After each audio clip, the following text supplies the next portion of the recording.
एक और क्वेश्चन है,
जी बच्चों, सल्फर प्लस ऑक्सीजन इट के सल्फर डाइऑक्साइड,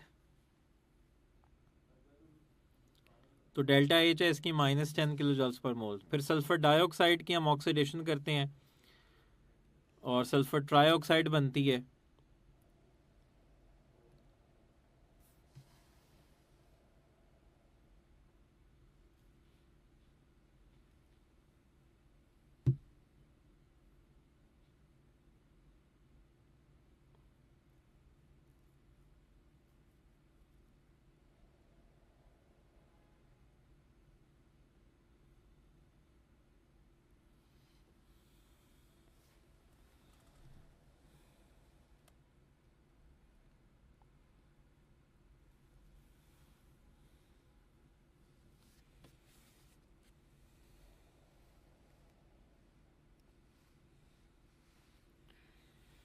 एक मिनट, मुझे थोड़ा चेंज करने दो इसको। एक मिनट, मुझे चेंज करने दो। वेट अ मिनट, ये मैं खुद से बना रहा हूँ, अभी ज़रा वेट करो। मैं देख लूँ ये पॉसिबल है अभी कि नहीं। आप एम ही खपते रहो।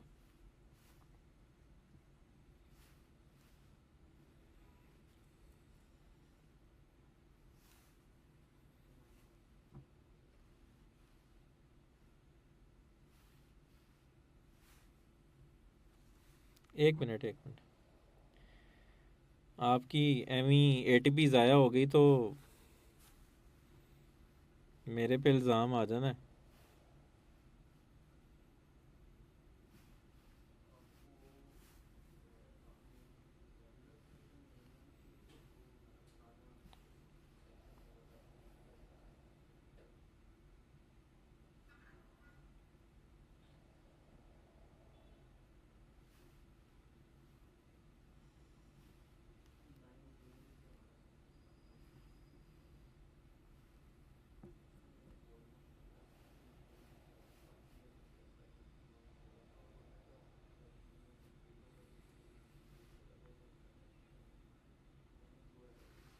चलो मैं चेंज कर रहा हूँ, मैं चेंज कर रहा हूँ। थोड़ी आसान कर देते हैं, आसान कर देते हैं।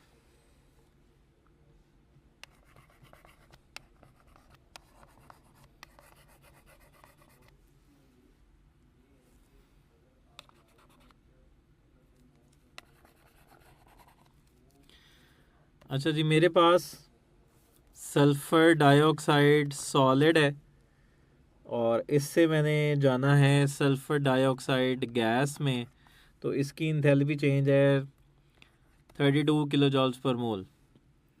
और सल्फ़र डाइऑक्साइड लिक्विड से मुझे जाना है सल्फ़र डाइऑक्साइड गैस में और इसकी इंथैल्पी चेंज है 24.9 किलो जॉल्स पर मोल। तो आपने फाइंड आउट करनी है सल्फ़र डाइऑक्साइड लिक्विड से सल्फर डाइऑक्साइड सॉलिड की।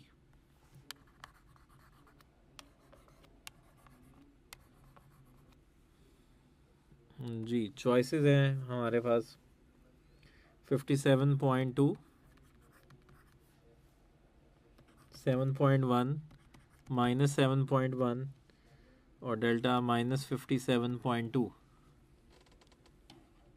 बेटा नहीं, मैंने चेंज कर दिया, वो पॉसिबल नहीं था क्योंकि मैंने ऑन द स्पॉट इक्वेशन बनाई थी, फिर मैंने देखा कि नहीं वो पॉसिबल नहीं है, तो ये मैंने अब चेंज कर दिया है। अब आप सॉल्व करो। हमें सल्फर डाइऑक्साइड लिक्विड से सल्फर डाइऑक्साइड सॉलिड चाहिए।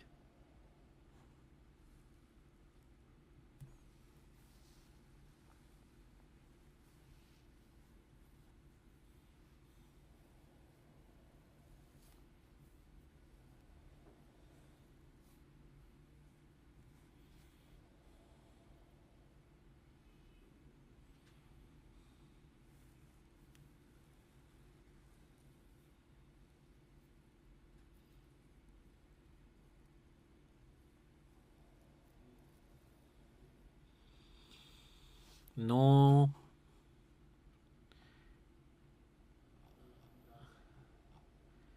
गुड। बेटा इसमें सिर्फ आप ये देखो कि आपको चाहिए क्या, रिक्वायरमेंट क्या है, जल्दी से मेरे साथ सॉल्व करना है आपने। आप देखो कि आपको रिक्वायर्ड क्या है। सल्फर डाइऑक्साइड सॉलिड फॉर्म मुझे राइट साइड पे चाहिए और लिक्विड मुझे लेफ्ट साइड पे चाहिए।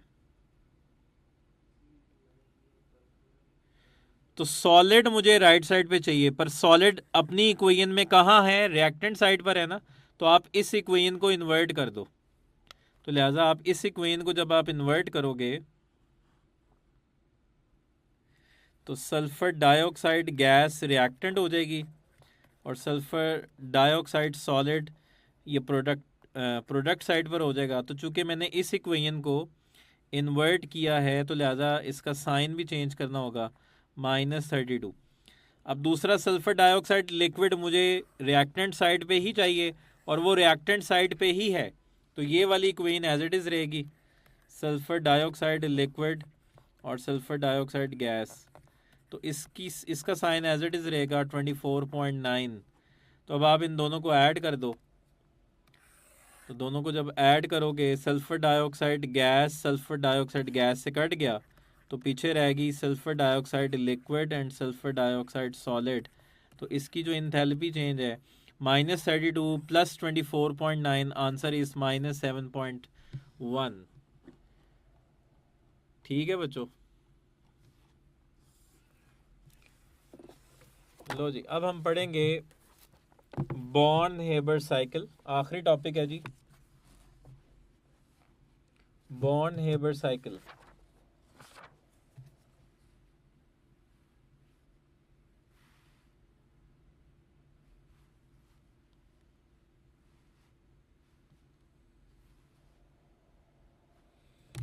बेटा हमने ये तीसरा क्वेश्चन किया है अभी।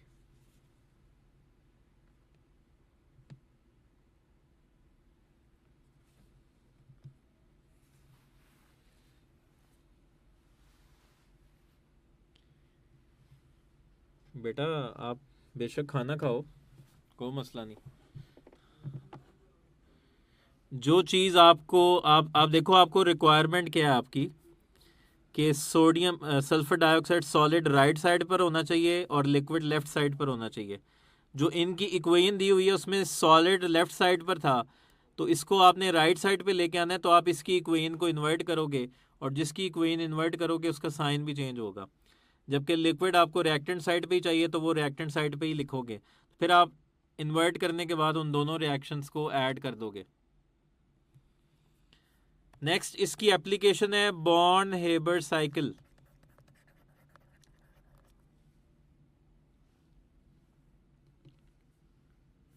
Born Haber cycle, Born Haber cycle basically हम अप्लाई करते हैं, ये साइकिल होती है आयोनिक कंपाउंड्स की लेटेस्ट एनर्जी फाइंड आउट करने के लिए। This cycle is used to determine the lattice energy of ionic compounds. Lattice energy क्या होती है,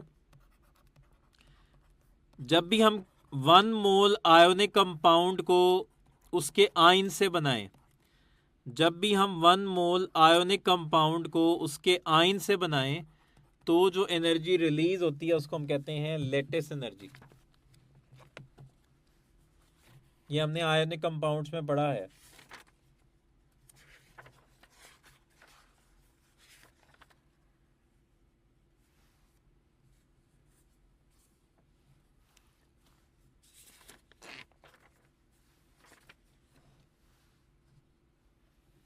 डेल्टा एच नॉट लेटिस जी हैज़ेस लॉ की एप्लीकेशन है। Delta H naught lattice LATT से रिप्रेजेंट करते हैं। और सोडियम क्लोराइड की जो लेटेस्ट एनर्जी है ये है 787 किलो जॉल्स पर मोल। ये एनर्जी रिलीज होती है जब भी 1 मोल आयोनिक कंपाउंड बनाएं उसके आयन से, तो जो एनर्जी रिलीज हो रही है दैट इज लेटेस्ट एनर्जी। तो ये एक थर्मोडायनामिक साइकिल है। बॉर्न हेबर साइकिल को अगर मैं डिफाइन करूं, अ thermodynamic cycle derived by the application of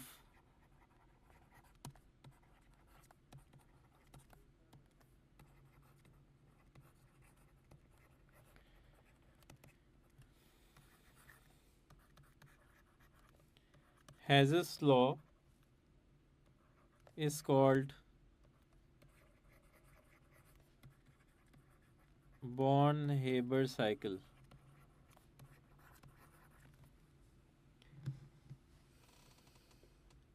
It helps us to calculate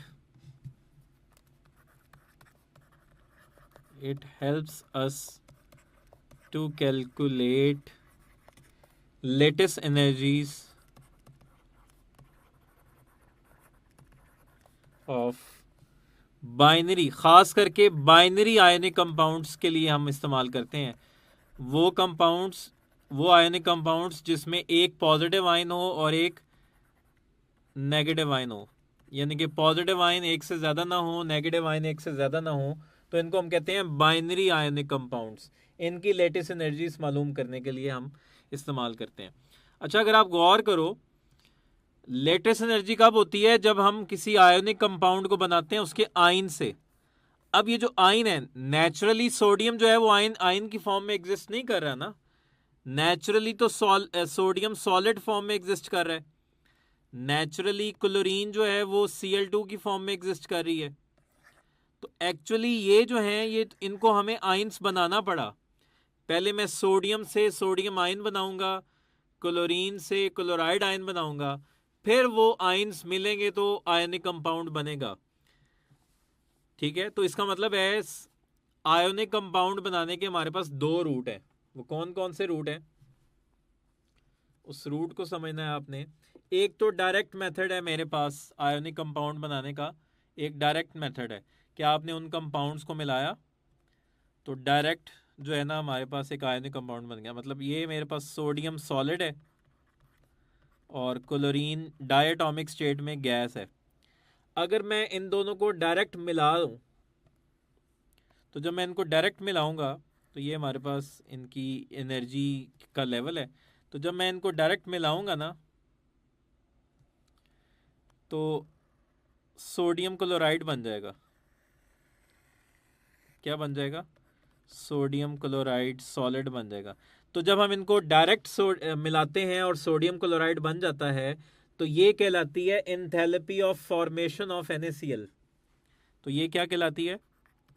enthalpy of formation of NaCl। क्यों? क्योंकि ये हम इसके एलिमेंट से बना रहे हैं। कहाँ से बना रहे हैं? एलिमेंट से।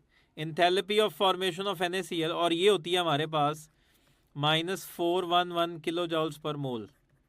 ये हमारे पास कितनी होती है? तो जब आप सोडियम और क्लोरीन को मिलाओ और डायरेक्ट NaCl बन जाए, ये हमारा डायरेक्ट मेथड है। ये रूट नंबर 1 है।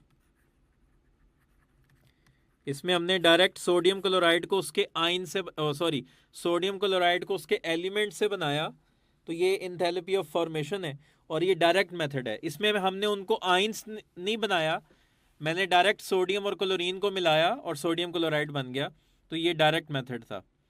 दूसरा मेथड ये है कि पहले मैं इनके आइंस बनाऊं, आइंस बनाने के बाद मैं इनसे सोडियम क्लोराइड बनाऊं। तो अब सोडियम सॉलिड को, अब हम रूट नंबर 2 की तरफ जाने लगे हैं। तो अब मुझे सोडियम सॉलिड को कन्वर्ट करना है सोडियम प्लस आयन में। तो पहले मैं, आपको पता है आयोनाइजेशन एनर्जी क्या होती है? किसी भी एटम के आखिरी शेल में से इलेक्ट्रॉन निकालने के लिए जो एनर्जी चाहिए वो आयोनाइजेशन एनर्जी होती है। तो सोडियम प्लस 1 कैसे बनाओगे आप? कि सोडियम के आखिरी शेल में से आपने एक इलेक्ट्रॉन निकालना है, तो वो इलेक्ट्रॉन निकालने के लिए आपको एनर्जी देनी पड़ेगी। लेकिन वो एटम किस स्टेट में होना चाहिए? गैशियस स्टेट में होना चाहिए। तो यहां पर हमारे पास जो सोडियम है वो किस स्टेट में है? सॉलिड स्टेट में है। तो पहले आप इसको गैशियस स्टेट में कन्वर्ट करोगे। तो अब आपको एनर्जी देनी पड़ेगी इसको गैशियस स्टेट में कन्वर्ट करने के लिए। तो अब आप एनर्जी दोगे, दैट्स वाई एरो ऊपर की तरफ जा रहा है, इसका मतलब एनर्जी हमें ऐड करनी पड़ रही है। तो ये एनर्जी कहलाएगी डेल्टा एच एटमाइजेशन। एटमाइजेशन हमने कल पढ़ा था कि किसी सॉलिड को उसके गैशियस एटम्स में कन्वर्ट करना, that is enthalpy of atomization. तो ये एंथैल्पी ऑफ एटमाइजेशन है सोडियम की, और ये आपको कितनी एनर्जी देनी पड़ेगी? प्लस 108 किलो जॉल्स पर मोल। तो अब सोडियम किस स्टेट में आ गया? अब सोडियम आ गया हमारे पास गैशियस स्टेट में। क्लोरीन को अभी हमने नहीं छेड़ा, chlorine as it is gaseous state में ही है। अब आप इस सोडियम में से इलेक्ट्रॉन निकालोगे। जी, सब्लिमेशन एटमाइजेशन एक ही बात है। अब हम इसमें से इलेक्ट्रॉन निकालेंगे। तो अब इसमें से इलेक्ट्रॉन निकालने के लिए हमें एनर्जी देनी पड़ेगी, दैट इज आयोनाइजेशन एनर्जी। तो ये कहलाएगा delta H ionization energy of sodium, और ये कितनी होती है? प्लस 496 किलो जॉल्स पर मोल। तो अब सोडियम किस स्टेट में आ गया? सोडियम में से एक इलेक्ट्रॉन निकल गया, तो अब सोडियम प्लस फॉर्म में आ गया, और एक इलेक्ट्रॉन निकल गया इसमें से, और क्लोरीन एज इट इज है अभी। ठीक है, सोडियम का प्लस आयन बन गया। अब क्लोरीन ने ये इलेक्ट्रॉन गेन करना है, पर एक क्लोरीन एटम ने गेन करना है। तो यहां पर हमारे पास 2 क्लोरीन एटम है। तो इस क्लोरीन मॉलिक्यूल को भी हम इसके एटम्स में कन्वर्ट करेंगे। तो यहां पर हमें फिर एनर्जी देनी पड़ेगी ताकि हम क्लोरीन मॉलिक्यूल को उसके 2 एटम्स में कन्वर्ट कर दें। तो अब हमें फिर एंथैल्पी ऑफ एटमाइजेशन देनी पड़ेगी, किसको? क्लोरीन को। और ये कितनी होती है? ये होती है प्लस 121 किलो जॉल्स पर मोल। तो अब सोडियम आयन गैशियस स्टेट में है और इलेक्ट्रॉन फ्री है, और अब जो क्लोरीन है वो भी मोनोटॉमिक स्टेट में आ गई है। क्लोरीन किस स्टेट में आ गई? अब ये क्लोरीन जो है ना इलेक्ट्रॉन गेन करेगा और क्लोराइड आयन बन जाएगा। तो जब भी कोई एटम इलेक्ट्रॉन गेन करता है तो एनर्जी रिलीज होती है, उसको हम कहते हैं इलेक्ट्रॉन अफिनिटी। तो अब जब क्लोरीन ये इलेक्ट्रॉन गेन करेगा तो एनर्जी रिलीज होगी, दैट्स वाई अब हम एरो नीचे की तरफ लगाएंगे। और अब सोडियम आयन गैशियस स्टेट में है और क्लोरीन ने इलेक्ट्रॉन गेन किया, तो वो क्लोराइड आयन बन गया गैशियस स्टेट में। तो अब ये हमारे पास एनर्जी रिलीज हुई है, that is enthalpy of electron affinity. तो ये इलेक्ट्रॉन अफिनिटी है क्लोरीन की, ये कितनी होती है? -349। क्यों? क्योंकि अब रिलीज हुई है किलो जॉल्स पर मोल। जी, ये तमाम वैल्यूज याद होनी चाहिए। लो भी, अब आयन बन गए। अब ये आयन बन गए हैं ना, तो अब ये आयन्स मिलेंगे तो आयोनिक कंपाउंड बनेगा, and that is latest energy. तो अब हम इन दोनों आयन्स को मिलाएंगे तो हमारा आयोनिक कंपाउंड बन जाएगा। तो अब जो एनर्जी रिलीज होगी दैट इज लेटेस्ट एनर्जी। अब जो एनर्जी रिलीज होगी दैट इज लेटेस्ट एनर्जी, और ये हमने फाइंड आउट करनी है। जी, ये तमाम वैल्यूज याद करनी है। तो अब ये रूट नंबर 1 था। रूट नंबर 1 में हमारे पास सिर्फ ये वाली वैल्यू है। रूट नंबर 2 में ये तमाम वैल्यूज हैं। तो रूट नंबर 1 की जो एंथैल्पी है वो रूट नंबर 2 के बराबर होगी। रूट नंबर 1 में एंथैल्पी क्या थी? -411। ये इक्वल होगी रूट नंबर 2 में जो एंथैल्पीज हैं कौन कौन सी थी? रूट नंबर 2 में 108 प्लस 496 प्लस 121, फिर उसके बाद 121 के बाद फिर यहाँ पर -349 और फिर प्लस लेटेस्ट एनर्जी। तो इन तमाम को ऐड करो और दूसरी तरफ जाके सब्ट्रैक्ट कर दो, ठीक है। इन तमाम को ऐड करो तो ये आ गया मेरे पास, इधर का सम आ गया, इधर का सम आया मेरे पास 376 प्लस डेल्टा एच लेटिस। तो इसको मैं दूसरी तरफ जाके माइनस करूँगा तो डेल्टा एच लेटिस आ गई मेरे पास -411 -376, तो ये आ गई -787 किलो जॉल्स पर मोल। तो इस तरह हम किसी भी आयोनिक कंपाउंड की लेटेस्ट एनर्जी मालूम कर सकते हैं।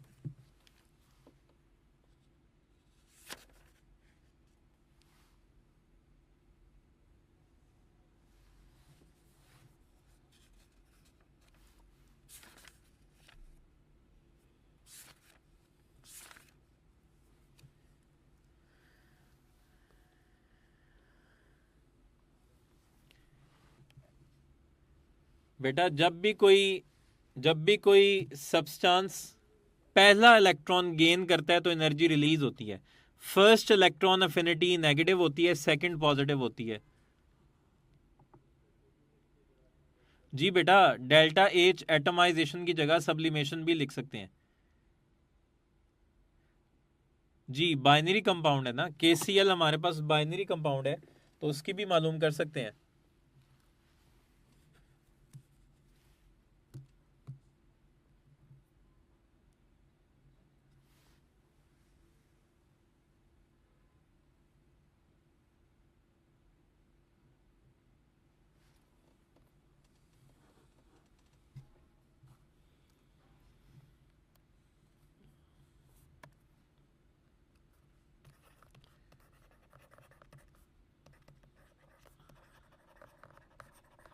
Latest energy of an ionic crystal is the enthalpy of, ji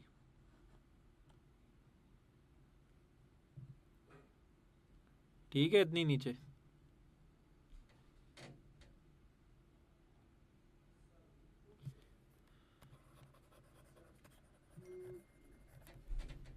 is the enthalpy of combustion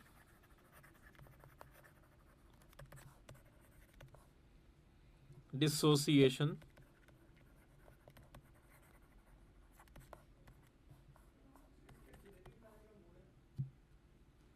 dissolution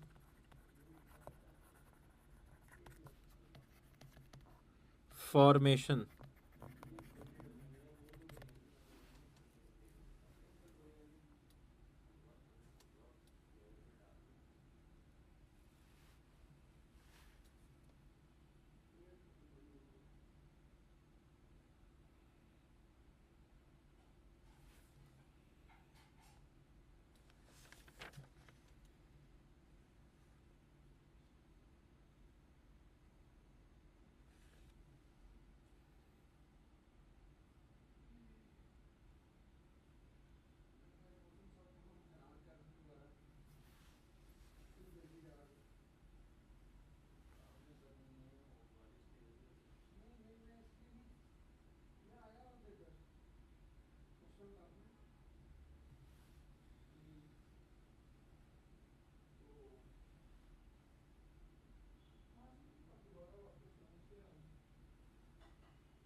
हाँ जी बच्चों, क्या है बीटा?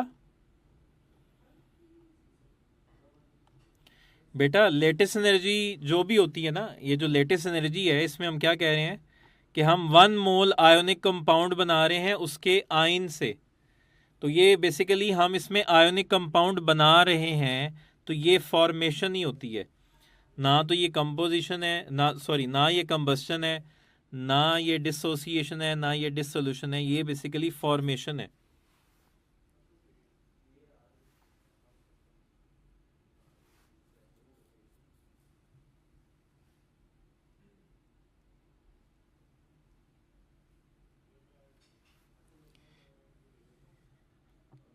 अब लेटेस्ट एनर्जी की एप्लीकेशंस क्या हैं? लेटेस्ट एनर्जी से हमें क्या पता चलता है? एप्लीकेशंस ऑफ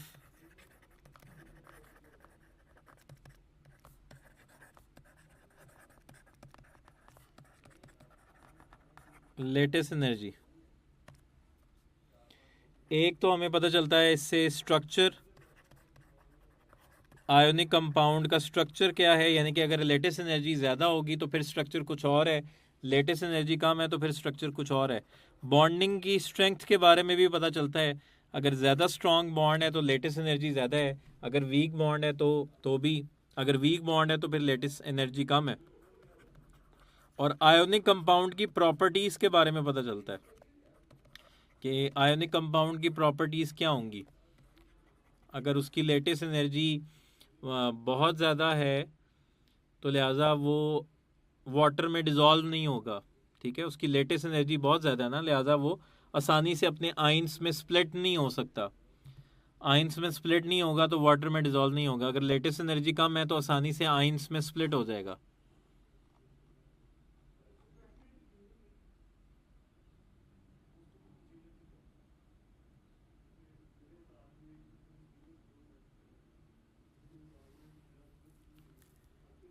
नहीं बेटा, हम टूटना होता है, लेकिन मेजॉरिटी जब हम हैज़ेस लॉ की बात कर रहे हैं तो यहाँ पर तो हम आयोनिक कंपाउंड को बना रहे हैं ना, आयोनिक कंपाउंड को हम बनाते होते हैं, तो ज़्यादातर हम लेटेस्ट एनर्जी को फॉर्मेशन में ही डिफाइन करते हैं। यहाँ पर हम तोड़ नहीं रहे, हैज़ेस लॉ में बॉर्न हेबर्ट साइकिल में हम बना रहे हैं, हम तोड़ नहीं रहे।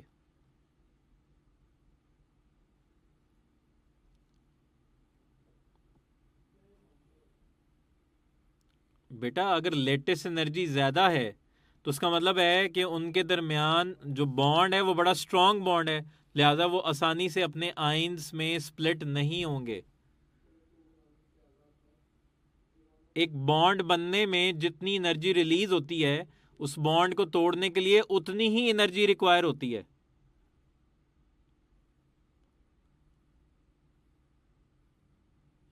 बेटा बेसिकली हम ये नहीं कह रहे, ठीक है आपकी बात ठीक है, लेकिन अभी भी वो एलिमेंट ही है ना। तो यहाँ पर ये फॉर्मेशन है, बेसिकली ये कंफ्यूज करना था फॉर्मेशन और डिसोसिएशन के दरमियान। एक्चुअली ये आपका इम्तिहान था कि आप इसको डिसोसिएशन कहोगे या फॉर्मेशन कहोगे, तो एक्चुअली दिस इज फॉर्मेशन।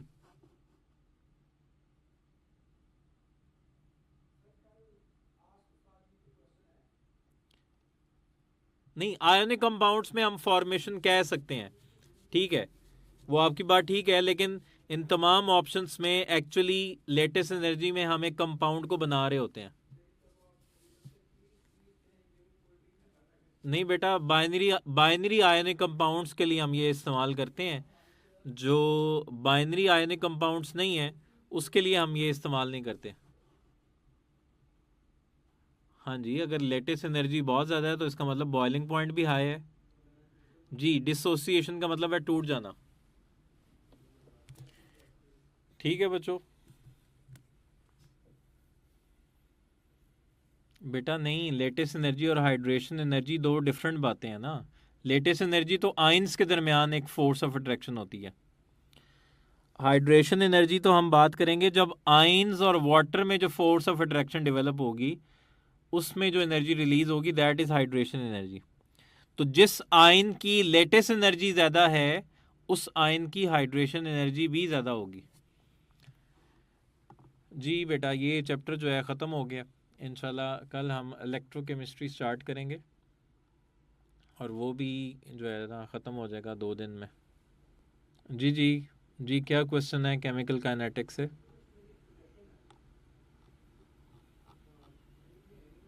तो फाइनली आप लोग केमिस्ट बन गए हो बेटा। यहाँ पर सेंस बनाई गई है, यहाँ पर हम फॉर्मेशन की बात नहीं कर रहे। यहाँ पर हम टिपिकल वो फॉर्मेशन वाली जो डेफिनेशन है ना उसकी तरफ नहीं आ रहे। आयोनिक कंपाउंड्स के केस में लेटेस्ट एनर्जी बेसिकली हम तब लेते हैं जब हम बात करें कि हमने एक आयोनिक कंपाउंड बनाया है उसके आयन से। इस हवाले से हम फॉर्मेशन की बात कर रहे हैं। हम ये नहीं कह रहे कि इसमें हम उसके एलिमेंट से बना रहे हैं, हम बेसिकली ये कह रहे हैं हम उसको उसके आयन से बना रहे हैं। बेटा लेटेस्ट एनर्जी पे कोई ख़ास क्वेश्चन नहीं आते होते, बस ये थ्योरेटिकली क्वेश्चन आते हैं कि लेटेस्ट एनर्जी क्या है, फॉर्मेशन है, या उसने डाटा आपको सारा दिया होगा और आपसे कहा जाएगा कि इसकी लेटेस्ट एनर्जी मालूम करो। तो मेथड तो यही है। चलो थैंक्स टू अल्लाह। नेक्स्ट हम पढ़ेंगे इलेक्ट्रोकेमिस्ट्री इंशाल्लाह कल।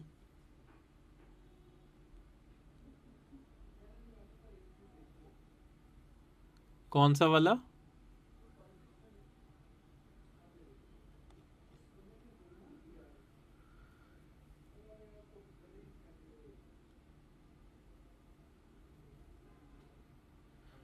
बेटा जो हम एक्सोथर्मिक और एंडोथर्मिक रिएक्शंस की बात करते हैं ना, उनमें नेगेटिव और प्लस का मतलब सिर्फ ये होता है, प्लस का मतलब सिर्फ ये होता है कि हीट एब्जॉर्ब हो रही है, और नेगेटिव का मतलब होता है कि हीट रिलीज हो रही है।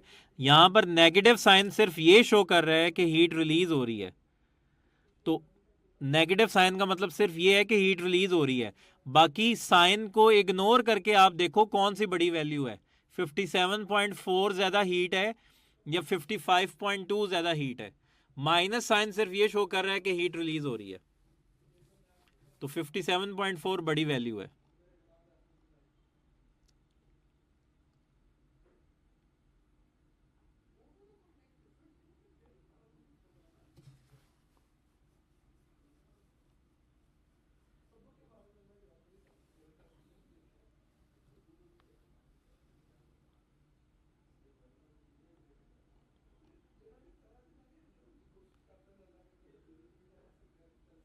जी, बॉर्न हैवर्ट साइकिल में जो वैल्यूज हैं ये आपने याद रखनी है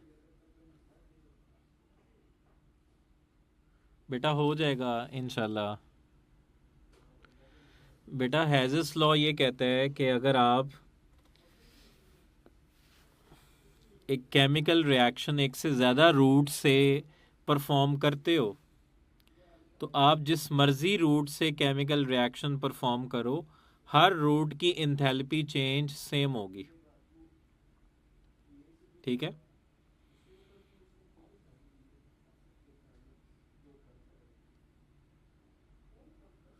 कौन सी इक्वेशन? इक्वेशन कौन सी?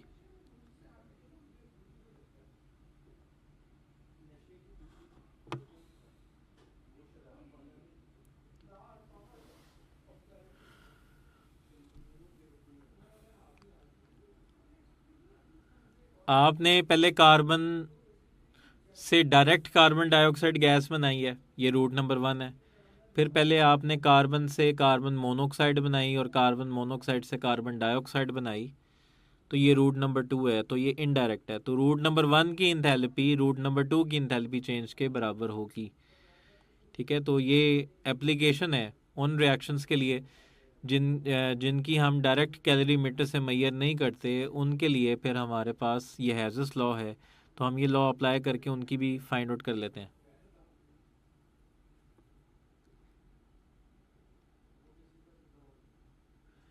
For a hypothetical reaction, x plus dash is equals to z. If the concentration of x is double, the rate increases by square.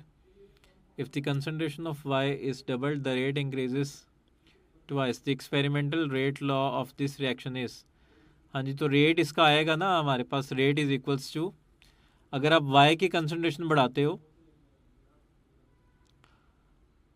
तो रेट भी डबल होता है। तो y की पावर 1 और x का उसने स्क्वायर बता दिया है जी, x plus Y is equals to G. ये होगा, तो ये रेट इक्वेशन बनेगी, rate is equals to K X का स्क्वायर और वाई की पावर 1। हर रूट की इंथैल्पी चेंज सेम होती है, मतलब आप रिएक्टेंट से शुरू हुए और प्रोडक्ट्स तक चले गए, ठीक है, ये रूट नंबर 1 है। और फिर आपने दूसरे रूट से रिएक्टेंट्स को पहले किसी और इंटरमीडिएट में कन्वर्ट किया और फिर उस इंटरमीडिएट को प्रोडक्ट में चेंज किया, तो ये रूट नंबर 2 है। तो इसकी इंथैल्पी चेंज और रूट 1 की इंथैल्पी चेंज बराबर होगी। ठीक है बच्चों, इसको रिवाइज कर लेना।